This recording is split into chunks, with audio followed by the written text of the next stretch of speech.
Hello Escambia County teachers, and welcome to another Byte of Tech with the Student Data Systems team. In today's video, I'll show you how Focus's latest enhancement to gradebook reports allows you to easily manage transfer grades with just a few clicks. Before we get started, remember, transfer grades will only be available for students transferring from within the school or your district. When a student transfers into your class, you'll receive a portal alert. When you select that alert, you'll notice it has the student name with a link to view student information, the start date, and a link to view transfer grades. When you select the link to view transfer grades, you'll see prior course information. This includes the course name, the course number, section, the school name, their gradebook score or gradebook grade, and the student enrollment date. If you want to see more details with the prior teacher's gradebook, select the section name. You can see all assignments and if the categories were weighted or if points were used. In this example, neither teacher used weighted categories. When I'm ready, I can select the new transfer link. A pop-up window will display that allows me to enter the date the student was transferred into my class.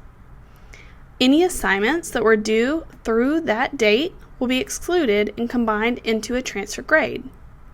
From the gradebook grade, I can see that the student has been exempted from the Chapter 9 quiz, and a transfer grade was added based on their prior average. Now, take note, for transfer grade assignments, those are automatically added by the system.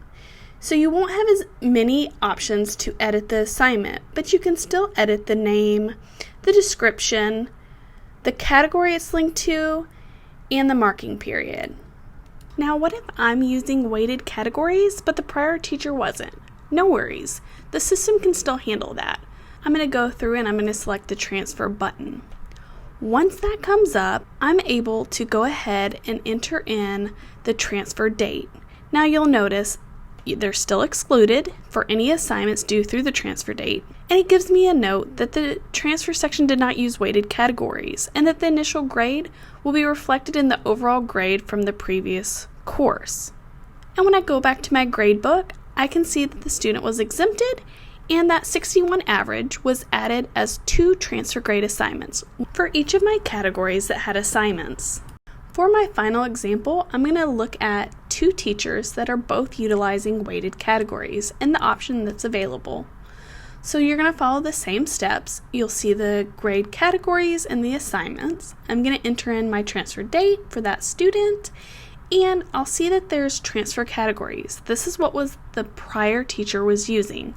I'm going to map that and align it with my categories to get a transfer grade. I'm going to have a transfer grade for any category that has assignments, and based on my mapping, it's going to link that average into that transfer grade. As you can see, this feature is designed to save you time and make grade transfers as simple as possible. For more tips and tutorials on using Focus, be sure to check out our other videos.